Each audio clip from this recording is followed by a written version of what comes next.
It was Thanksgiving morning when I was 12.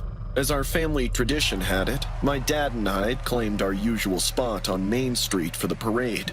The marching band was warming up, tubas honked, little kids waved foam fingers. That's when I first noticed this guy standing across the street. He was maybe 30 feet away, wearing this brown jacket with the sleeves rolled up even though it was freezing.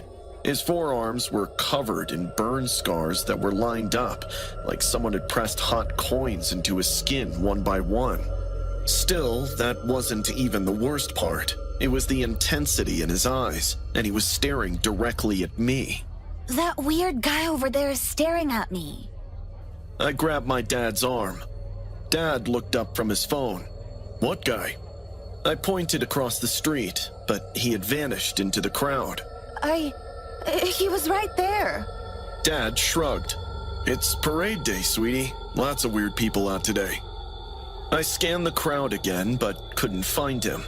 The parade started, and I tried to focus on the dancers spinning past and the floats covered in fake turkeys, but I had this feeling like someone was watching me through a window I couldn't see.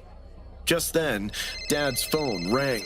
It's work, he said, stepping away toward the quieter side of the street. I stayed put, surrounded by people, but suddenly feeling completely alone. As the music got louder, someone in a turkey costume waddled past, high-fiving kids. I was watching a little girl chase after him when someone tapped my shoulder. I turned around, and my heart stopped. He was inches away from my face, eyes locked onto mine and up close. I could see his pupils were different sizes. One was huge, swallowing almost all the color. The other was tiny, just a pinprick. I've got something for you, he whispered, leaning even closer. I don't want it. I answered, trying to back away. He smiled, flashing his blunt and uneven teeth. Yes, you do, he whispered. Before I could process, his hand clamped around my wrist as he yanked me backward into the crowd. His skin was ice cold, and those burn scars felt hard and raised under my fingers. Dad! I screamed, but a float rolled past with speakers blasting, and my voice disappeared into the drums and trumpets. I dug in, but he was stronger. He dragged me through the crowd like it was nothing. People brushed past, bumped into us, and didn't even look twice. To them, we probably looked like a dad hauling his kid out of a meltdown. Stop fighting, he snapped. You're making it worse for yourself. We hit the alley between the hardware store and the barber shop. He slammed me into the brick so hard my teeth snapped together, and I tasted blood. The parade was 50 feet away. I could see people laughing, tossing kettle corn, and snapping photos, but they couldn't see me in the dark gap between buildings. He reached into his jacket and pulled out a butterscotch candy wrapped in cellophane. Eat it, and you can see the others, he said, holding it up to my face. Let me go! I sobbed. His face spasmed, like something underneath his skin was trying to get out. Eat it! He loomed over. They all do. That's the rule. He grabbed my face with his free hand. His fingers dug into my cheeks until I felt them scraping against my teeth from the outside and forced my jaw open. The candy pressed against my lips, and I could taste the cellophane dissolving. I thrashed and kicked. My heel connected with his shin. He grunted but didn't let go. I bit down on his finger and tasted blood, but he actually laughed and shoved the candy deeper into my mouth. I was choking on it. The wrapper melted on my tongue and I could taste something bitter underneath the sugar. My legs went weak and the alley tilted sideways. Good girl, he whispered. Now we can go to the room. I tried to spit the candy out, but my mouth wouldn't work. He started dragging me deeper into the alley, toward a white van parked at the back. My legs buckled, and I went down hard, scraping my palms raw. The van's back door was open. Inside, I could see chains bolted to the floor, a dirty mattress and plastic sheeting on the walls beside a camera on a tripod, and there were many photographs taped up, covering every surface. All of them were girls my age. All of them had the same blank, hypnotized expression. He was lifting me toward the door when something slammed into him from behind. We both went down. His grip finally loosened, and I rolled away, gasping. "Get away from her!" Dad was on top of him, fist connecting with his face over and over. His blood sprayed everywhere. The man made this inhuman whining sound. I watched my dad beat the crap out of him. The man kept apologizing, saying he thought I was someone else, and coming up with a whole lot of lies, like he didn't mean any harm. People saw us come for help. One of them called the cops while the other took hold of the man so he couldn't run away. My dad hugged me, and for the first time I saw him crying. He kept saying sorry for not believing me earlier. I hugged him too, trying to process everything that happened. Police sirens cut through the parade music. The man was arrested. At the station, they tested what was left of the candy. He had crushed sleeping pills with something else, something the detective wouldn't name but that made him go pale. They found the van, 7 sets of chains, and the photographs. They found his basement too, with more chains, cameras, and walls covered in Polaroids of young girls of my age. The detective told Dad some of it. It's been years now. Dad made me see a therapist. He did everything he could, but no matter how hard he tried, I still see it in his eyes that he blames himself. He regrets not taking earlier action, so all of these could be avoided. But I know he's my hero. He saved me that day, without wasting a second more. "Still pissing your pants over Granny's spooky bedtime tales?" June asked as we walked through the entrance gates. It was just another Thanksgiving night, and June and I were sneaking out to the Turkey Hollow Fair like we had done every year since middle school. The fair was lit up with orange and yellow lights, fake autumn leaves, and the smell of fried dough mixing with the cold November air. "Shut up," I muttered, but my stomach was already tight with unease. The theme this year was honoring local legends. Every booth had some cheesy decoration about the town's history. When we passed the food stalls, June stopped and started laughing. "Dude, check it out." He pointed at the next booth. There was a broken animatronic butcher drenched in fake blood. He had a cleaver hung overhead, jerking back and forth, with a painted smile fixed on its face. June laughed, but I couldn't. My grandmother's voice was in my head, reciting the same story she told me every Thanksgiving since I was 8. Back in the day, there was a village butcher named Old Ben. One Thanksgiving, he slaughtered his whole family, carved them up, and cooked their flesh into the feast. People didn't realize what they had eaten until it was too late. By then, Ben had vanished into the woods, never to be found again.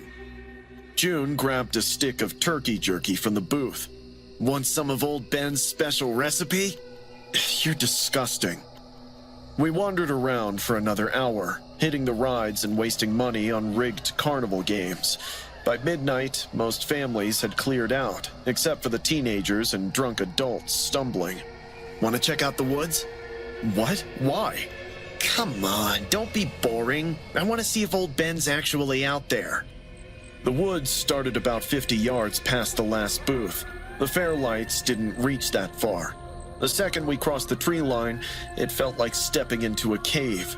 "This is stupid," I grumbled, letting my phone's flashlight punch through the darkness. "Let's head back." "Just a little further," June said.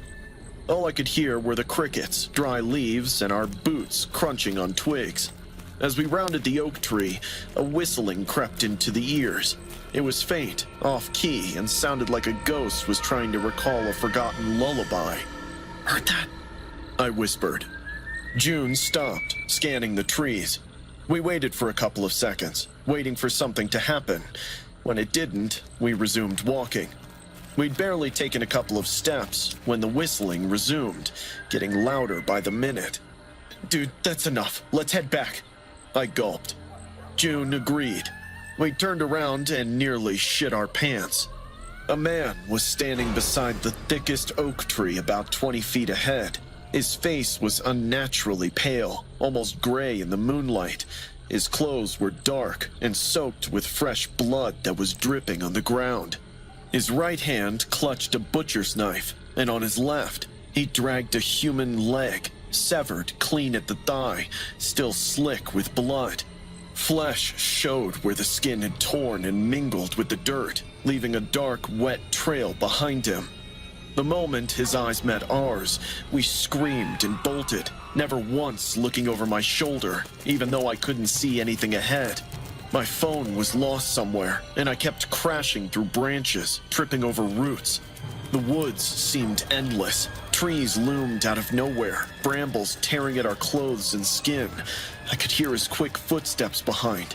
He was still whistling, getting closer. That horrible dragging sound never stopped, mixing with the whistling. "This way!" June grabbed my arm and pulled me left. We burst through a bush and found ourselves on a narrow path I didn't recognize. I glanced back, and he was right there, maybe 15 feet behind us. His face was clearer now in patches of moonlight. His skin was pulled too tight over his skull. Eyes were bulging like they would jump out of his sockets. "Run!" June screamed. My lungs were on fire, and my legs felt like they were about to give out.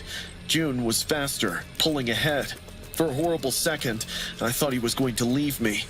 I turned back and saw the man had dropped a leg on the ground. Oh no, he was going to run now. I pushed harder than I'd ever pushed in my life. Branches whipped across my face. My ankle rolled on a root, but somehow I stayed upright. I could hear him breathing right behind me and could smell copper mixed with something rotten. "There!" June pointed ahead. We were close to the fairgrounds. As we kept running, impossibly strong fingers grabbed the back of my jacket, yanking me backward. I twisted out of the jacket, heard it rip, and threw myself forward. Adrenaline pumped in my veins as I burst out of the tree line into the fair's back lot. People were still around. Carnies broke down booths, and a few stragglers were headed to their cars. I turned around, gasping, expecting to see him emerge from the woods. But he didn't. Did you see? June was doubled over, hands on his knees, face white as paper. "He almost got me!" We stood there for a long while, staring at the tree line. Several carnies walked past without even glancing our way. My jacket was gone. My arms were covered in scratches. June's shirt was torn, and he had a cut above his eye bleeding down his face. "We need to call the cops," I said. "Tell him what? And we saw old Ben in the woods with a human leg?" We ended up calling the cops, but they didn't take us seriously. Said we were drunk, making up stories. Told us to stop wasting their time and go home. But we know what we saw and survived. Old Ben isn't a legend. He's out there in those woods, waiting for his next victim. After dating for 8 months, my girlfriend Ursula asked me to meet her family at Thanksgiving. The drive took 3 hours through the mountains. Throughout, Ursula kept checking her phone and biting her nails. "Are you nervous?" I chuckled. What? No. I'm just meeting them after a long time, that's all. Before I could grill her, we pulled up beside this massive Victorian house, sitting alone in the valley. Our father greeted us at the door, wearing a black suit. "Dad, this is Gary." Ursula said. He shook my hand tight enough to hurt. "Welcome." His voice was deeper than I expected. But his wife, Mrs. Hartley, was the complete opposite. She took my coat with this huge smile and couldn't stop talking. Her eyeballs were always restless. Ursula took me to meet her grandmother. The old woman sat in a high-backed chair by the fireplace, hands folded, eyes locked on nothing. "Hey, Grandma," I greeted. She didn't respond and just kept staring ahead. She has dementia and doesn't really interact anymore. Mrs. Hartley stayed in the kitchen while Ursula gave me the tour. The house was spotless, filled with expensive decor. We stopped in front of a portrait in the hallway of an old man with sharp features. He stared down at us from the frame with the coldest eyes I'd ever seen. He was wearing a dark suit, and his smile made my skin crawl. That's Grandpa. Ursula said. Cardiac arrest took him 3 years back, during the Thanksgiving dinner. Jesus, I'm sorry. Don't be. He was traditional. Everyone was terrified of him. She paused, staring at the portrait. Sometimes I think he still runs things around here. What do you mean? Dinner's ready. Mrs. Hartley's voice cut through before Ursula could answer. The dining room table was filled with all kinds of foods: roasted turkey, shepherd's pie, cherry cake, mashed potatoes, and stuffed veggies. I felt a rumble in my stomach right away. I was about to sit when I noticed 6 chairs instead of 5. Ursula probably sensed my confusion and whispered, We always keep 1 chair for Grandpa. Traditions. Even though it was weird, I brushed it off and jumped straight onto food. Mr. Hartley carved the turkey in complete silence. Grandma just kept smiling at nothing, and Mrs. Hartley wouldn't stop talking. Let's say grace, Mr. Hartley urged. Everyone joined hands and the ceremony began, but I couldn't focus. My eyes kept drifting to the empty chair, and I began to feel it wasn't empty at all. Heavenly Father, we thank you for this meal, for bringing... Suddenly, the lights cut out all at once. The windows slammed open, letting the freezing wind tear through the house. We forgot the candles! Mrs. Hartley shrieked, already sprinting toward the kitchen. Mr. Hartley followed. Ursula hesitated, looking at me with wide, terrified eyes. It's fine. I'll be back. She said, but her face looked distressed. Ursula ran after her parents, and I was left to sit there in the darkness, lit only by moonlight. That's when I realized I was still holding Grandma's hand, and she was still smiling, staring at me. He likes you. She whispered in a voice too steady for a dementia patient. Grandpa likes you. He's been waiting to meet you, Gary. I tried to pull away, but her nails dug into my skin like claws. He's sitting right there. She pointed at Grandpa's empty chair. The cushion was definitely compressed now, and on the white tablecloth, I could see bloody handprints that weren't there a few moments back. Suddenly, I heard breathing above me. I looked up, and my brain just stopped working. Something that looked like a human, but wasn't a human, was hanging from the ceiling. Its fingers and toes were dug in like a spider. Gray skin was stretched over bone, while eyes glowed yellow. It spoke to me in a demonic voice. "Welcome to the family, Gary." I screamed and fell from the chair. I ripped my hand from Grandma's grip, tearing skin, and bolted. Behind me, that thing dropped from the ceiling with a wet thud that shook the floorboards.